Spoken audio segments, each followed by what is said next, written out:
Supreme Soul now asked to quicken up on the outside. Toward the extreme outside, that's Sentient knuckling out. Tuna Ciliata now begins to come with a surprising run. Supreme Soul, Tuna Ciliata worrying him. As they arrive at the furlong pole, Tuna Ciliata points. Here is Princess Ava. Supreme Soul is rallying on the rail. What a St. Ledger inside the final 16. Tuna Ciliata fighting. Supreme Soul coming once again. Supreme Soul and Tuna Ciliata have gone by. He could have done it if he has. He has won the Triple Crown. Then Princess Ava, Earn Your Stripes and Sentient.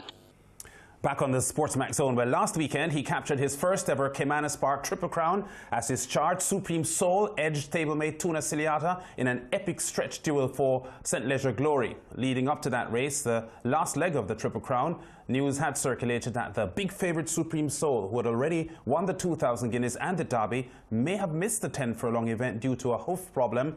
But Team Nunes laid all those concerns to rest last Saturday afternoon with jockey Shane Ellis delivering the winning ride. Anthony Baba Nunes placed his name on the history books and joined a short list of trainers at Caymanas Park to win the Triple Crown. Joining us now on the SportsMax Zone is the man of the moment and Jamaica's 2019 leading trainer, Anthony Baba Nunes. There's a short list of trainers to have had Triple Crown winners: Stanley Finley and Enos Brown with Monday Morning back in 1987, Kenny Mattis in 81 with Royal Dad. There was Fitznerham Williams as well in 2008 with Al Safra. Philip Fiani had so many. He had 5 wins. Wayne DaCosta now. Baba Nunes. Baba, welcome to the SportsMax Zone. Thanks. Great to have you in the studio for the first time ever. Again, congratulations for the fantastic performance on Saturday. Let's go first though, because Supreme Soul had some hoof trouble going into the race, and I know coming out of a grueling race like that, one of the first things that you would be concerned about is how the horse came out of the event. How is Supreme Soul today? Surprisingly, he came out better than he went in. Sunday morning he was full of himself and as if he hadn't raced, and that was great for us to see that. The hoof needs some time to grow out. We have staples in it at the moment, and those will stay. We may even add a couple more to keep that hoof in place while it grows out so that he can continue training, because as you know, we do have a condensed schedule right back for the end of the year, whereas in the past the Super Stakes was November, it's now October. So the rest period that he really has won't be what it used to be. Yeah. So we'll take a look at the hoof in about 3 weeks and then decide his final schedule. Can you specifically tell us exactly what went wrong? Because this happened within 2 weeks of the race, didn't it? Right. It was not Friday before, but the Friday before that. So it was a week and 2 days. He was just cantering one morning and he came back with the inside of his right back hoof was bleeding, and we just thought that maybe he had stepped on himself, because he gives a bit of trouble. Being a colt, you know, he's full of himself and he likes to play before he actually sets off into his work. And we said, you know what, maybe he had just stepped on himself. By the time we took him back home, we'd seen he had what you call a quarter crack on the inside of his right hoof. Now, quarter cracks usually happen on front feet. They do happen on back feet, but very rarely. We saw that happen and we said, you know what, let's try and get some. Not that our farriers are not very good. I have a very good blacksmith that works with me, but we wanted some experience from abroad, and the owners agreed to us to bring in a farrier from Kentucky, and he came down the Sunday morning. From Kentucky? Yeah, from Kentucky, and he came down on Sunday morning and did his thing with the stitches, the stainless steel stitches, and told us to just keep on working. And that's what we did until we got in the final breeze Sunday morning, but we worked really slow. We worked 1:17 because we figured he'd run a 12 furlong race before he was already fit. End of June. Right, and you know, he was never a big workhorse from day one. So him working 1:17 wasn't a surprise for me. A lot of people got worried that something was wrong with him, but it was a designed work to try and protect that hoof. And he came back out after the stitches went in. And then we were surprised that he came up, not lame, but very sore on Wednesday morning. And we were like, uh-oh, well, we might be in trouble here. But having spoken to the farrier abroad who had left, I spoke to him after he had left, and he said, well, he doesn't think it's anything serious. He just thinks you know, the hoof is healing and it's just a little tight, you know, as if you put on a 8.5 shoe and you really wear a 9. Yes. You know, so he had to wear it in a bit, and we decided to send him to the sea to swim for 2 days and soak, and the seawater would help it. Yes. And by race morning, he looked a whole lot better, and we didn't actually make the decision to race until it was time to go for Lasix, which was 4.5 hours before post time. And I was satisfied enough that when he walked over for Lasix that he was comfortable enough on his hoof to go. And we called the owners and said, let's go. So he did the rest. Supreme Soul, he definitely came through for you. But how did you feel at the moment when you saw Tuna Ciliata and Supreme Soul battling? Yeah, well, I mean, it was good. I'd found a little private TV in the racing office to sit and watch by myself. Your 2 horses. Yeah, but the good part was at the furlong and a half when I saw, okay, Baba, you're going to win the race. There's 3 of your horses in contention. You know, because Princess Ava there, third, Princess looked Ava, threatening at one point. She's full of running as well. So, I mean, I'm feeling good. Okay, you're going to win. But, I mean, obviously, deep down inside, you want to close the Triple Crown with the same horse. You know, I'd won the Triple Crown in Trinidad with 2 different horses already. So we'd already done that. We didn't want to repeat that. So, I mean, deep down inside, I'm kind of, you know, under my breath calling for Supreme Soul. But what I was pleased about is that none of our riders on our other horses gave it to him. Nobody gave it to him and said, you know, because we're all trained by Nunes, we're going to get this Triple Crown done. No, everybody was going all out. So I was really proud of the fact that all our horses gave their best effort, and he just came out the better one. And what I think about you as a trainer is you have so many horses in the race, right? And you could tell that you give every one of the horses the same amount of attention based on the fight that they put up. How were you able to do that? Well, we take pride in that. We really do. There's nothing guaranteed in horse racing. I am the one who was the 1-9 favorite in the Oaks, and we thought, oh, she couldn't lose, and she got beat.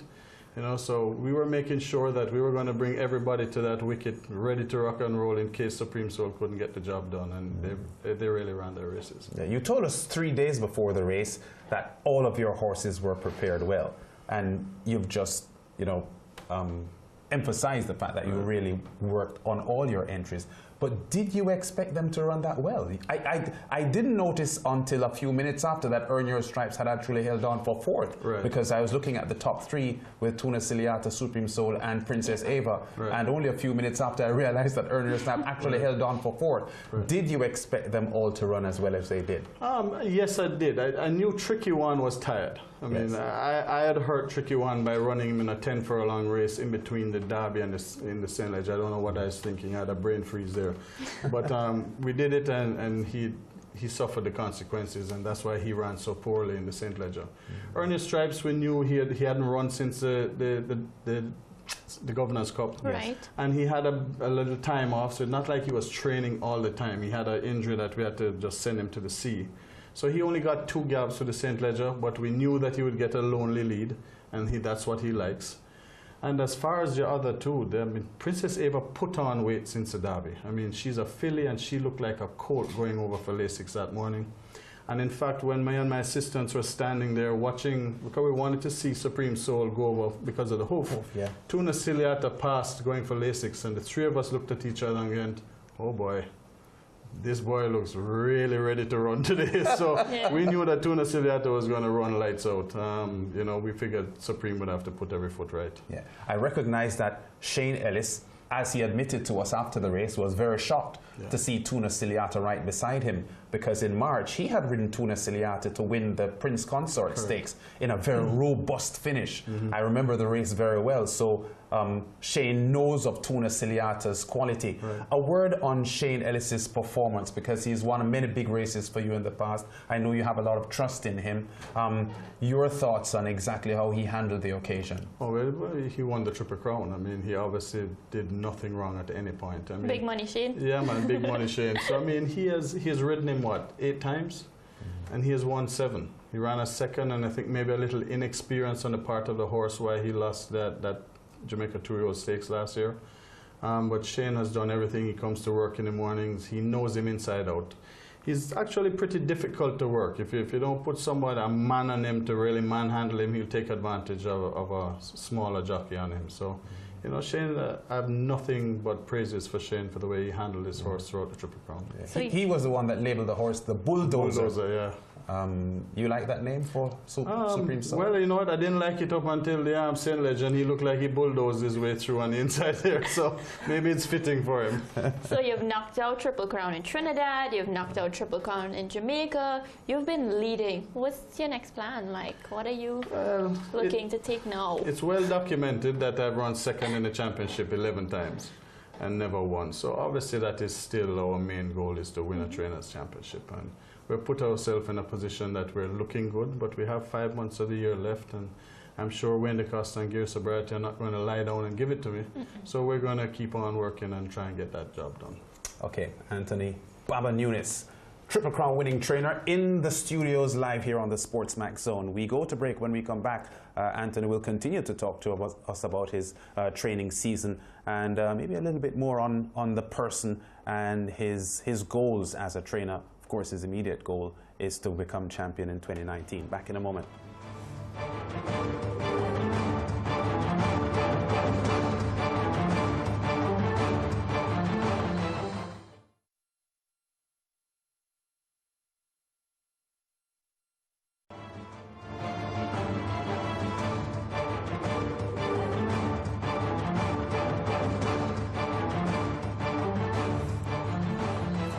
We're back on the SportsMax Zone, still discussing horse racing with trainer Anthony Nunes, currently leading the colony of Jamaican trainers mid-season with $49.7 million Jamaican. That's over US $365,000. That putting him more than 19 million Jamaican dollars, over the US 140,000 in front of reigning champion Wayne DeCosta. After 46 race days, Nunes' strike rate better than a winner a day. He has 48 wins so far this season. Okay, so your 3-year-old crop, Baba, very solid for you this year, and it's the reason why you're so far in front. Because of the calendar of racing, there are other expensive races later on in the year, the Gold Cup, the Super Stakes, the Diamond Mile, and the Jamaica 2-year-old stakes, the Supreme Ventures Triple Crown Series, which DeCosta, based on his England Rose horse, looks pretty sharp for. He has She's a Man-Eater there. He also has Stranger Danger, looking pretty solid. So he may have a solid back end of the season coming. What is your plan for the remainder of the season, and how good do you think Supreme Soul is? Can he handle the older horses? Well, he's going to have to improve again. Obviously, when you look at the times, he's 2:09. Our track is a little difficult to assess because sometimes the wind is blowing, sometimes it dries out. So I believe the Governor's Cup was 2:08 and change. The A-class horses are running 2:06. So he's going to have to improve another 5 to 10 lengths to be competitive with them. He's difficult in the sense that he's not the type of horse that's going to streak off and win by 5 or 6 anyway. So I can't judge him on that alone, because he's the type of horse who will run to his competition. So I personally believe that what I see in him and my experience tells me that he's going to improve into a really nice horse at the back end of this year. Once his hoof is all right and he's healthy and so on, I think he'll be all right. Can you tell us quickly a little about his personality? We saw him in the stalls just now, some pictures of him, and people, you know, non-racing people don't understand that horses have personality, and one horse is completely different from another. They have different habits, they have things that they like.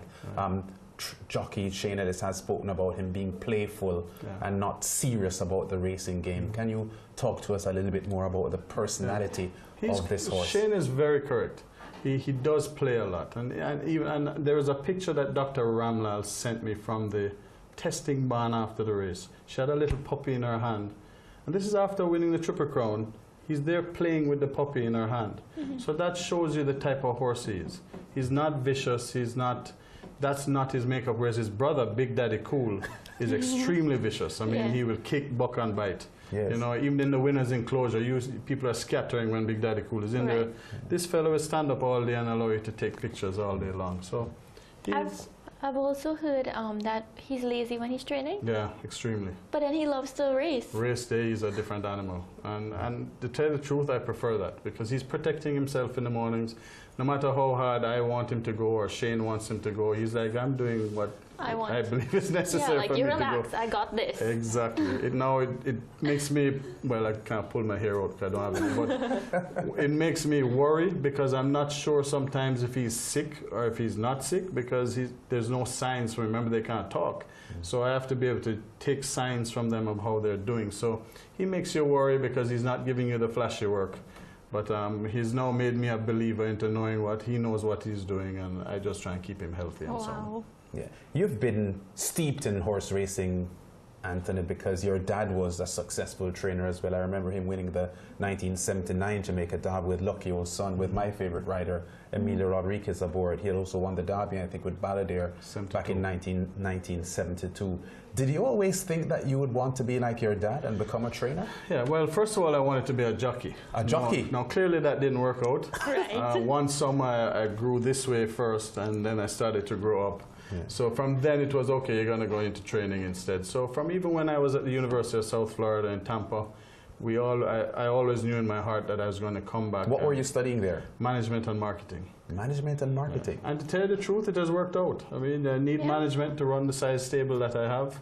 I used the marketing to basically try and promote myself when I was a younger trainer. So I used my university was not a waste of money by any means. Okay. I came back and ran the stud farm, which is Ham Stables now, used to be Grange Farms, and I ran it with Joe Watt because Roy Park had died. Yeah.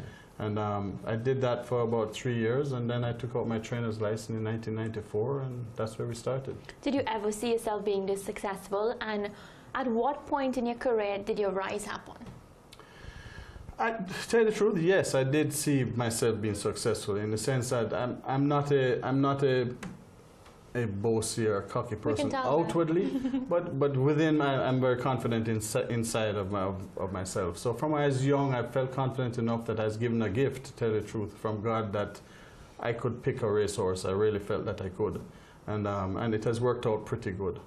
My rise really took place in 1998, and my rise really started in 1996 when Elias Halud, for whatever reason, decided to pick up the phone and call me from Barbados and said, I'd like to meet you and give you horses. And we started worst horse I think I ever trained was the first horse I trained for him, a horse called As For Bil Id, which means bird in hand in Arabic. Yes. Right. I don't think it won a race. The good thing about As For Bil Id, the time she was running, and he flew to Jamaica to watch a maiden race. Yes. She ran third. We got in the car and we drove to Orange Hall Farm, and we ended up buying Terremoto. Wow. And in 1998, Terremoto is who started my rise by winning. Won the Derby in Jamaica, went to Trinidad, won the Trinidad Derby, came back to Jamaica and won the Super Stakes for Elias Halud, who is also a Hall of Famer in Jamaican racing because of the Caribbean flavor that he brought to Jamaican racing, didn't he? Correct. I mean, he's been a godfather, so to speak, for me. Not only as a client, but I mean, I lost my dad when I was 15, so you know, somehow he was sent into my life, and you know, not only as a trainer, as I said, you know, as a friend, as a mentor for me, and a father-like figure. He has advised me on many things from business to personal life, so I owe him a tremendous amount. I've said to Lance, you know, whenever we think about you, we think about horse racing and the fact that you are a winner. But I wanted to find out, and I wanted to share with our viewers too, what do you do when you're not training horses? Like, I want to get to know you as a person. Well, I mean, my wife asked that same question because racing is 365 days of the year. But the truth is, I would say in the last 3 years, my wife has convinced me that every year that we have been traveling, and I've found that I want to see the world, and we've been to Europe and Barcelona, Spain, and London, and we went to where we went this year. We went to Greece this year, you know. So we've been traveling every year as a family. We go and we spend 2 weeks as a family. I love the traveling. I love eating good food and you know, seeing other cultures in this world. I don't want to be just stuck at Caymanas Park or at Santa Rosa Park. Well, thanks to your wife that you're not going to be stuck. That's all her. Absolutely, that's all her. So, go ahead, Lance. Yeah, your brother Andrew Nunes also trains, a little older than you are. started training before you did, didn't he? Yes, he did. Well, he's currently based in Barbados at the Garrison Savannah, doing quite well. What's the relationship like between you two, and how successful do you feel as siblings of Nigel Nunes? Funnily enough, when I started to train, Andrew was already a trainer. And people said, brothers are going to fight. It's not going to be good that you're both in the same industry, you're both in the same Caymanas Park. It's not going to be good if one is successful over the other. That's not the case. I mean, we're great siblings. We get along fine. Good thing is, Andrew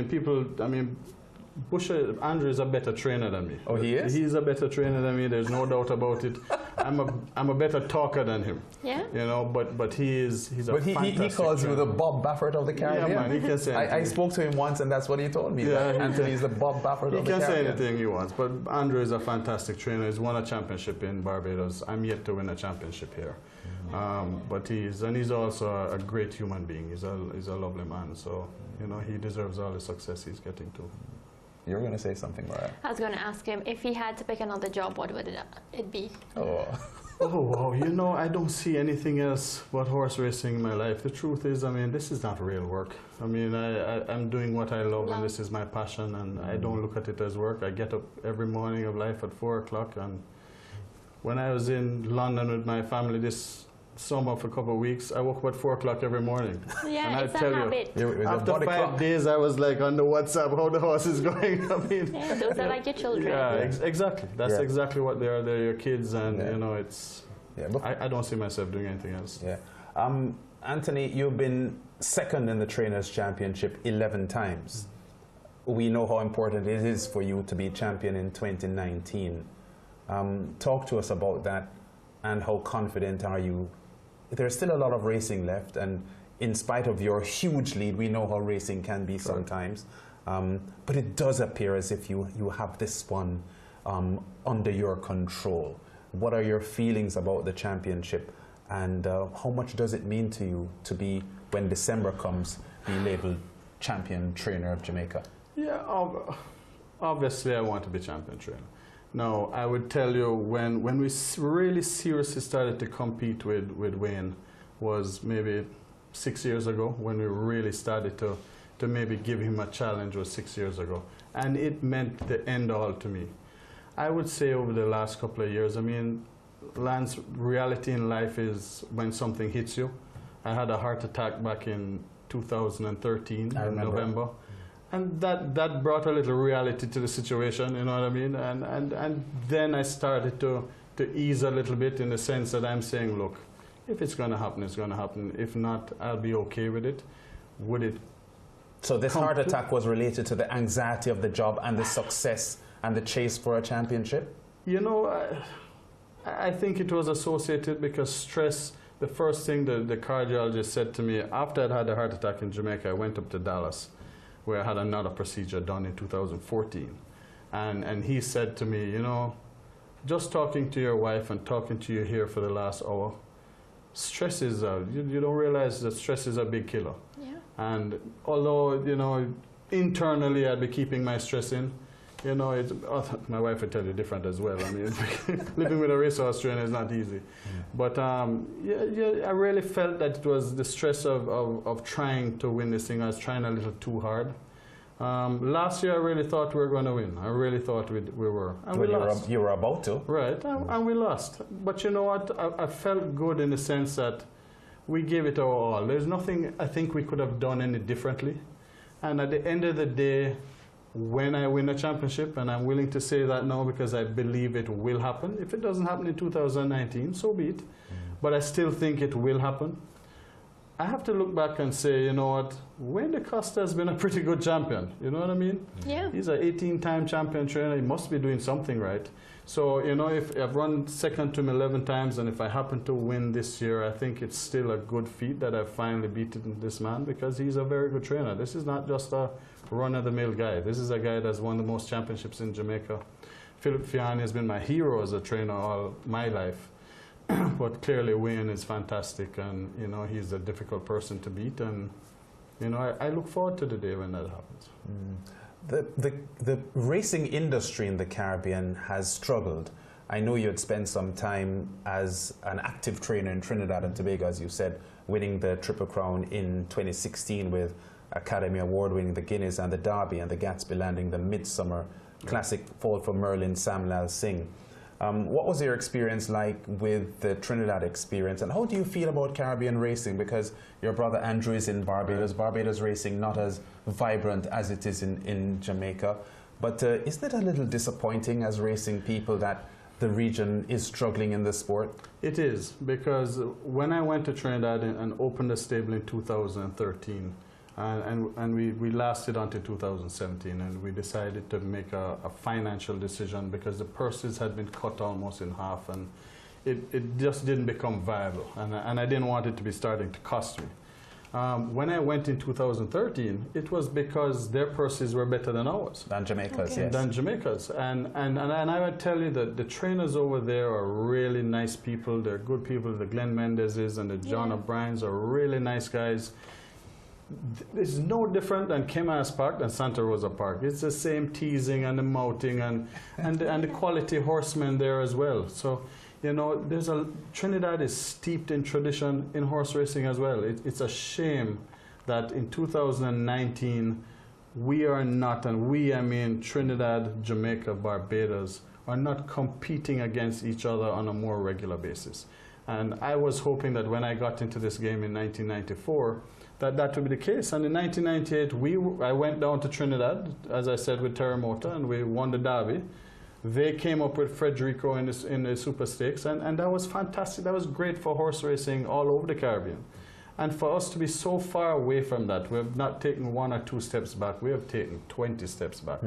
And we collectively, as a Caribbean, we need to get together and get this thing on track, because I tell you what, St. Lucia is on track with a very serious bid here, with December 13th being their opening day. I've been in a lot of dialogue with the people from St. Lucia, and if we don't either join them and we try to work together as a foursome, you know, we might get left behind. So I mean, it's something that the powers that be need to take very seriously.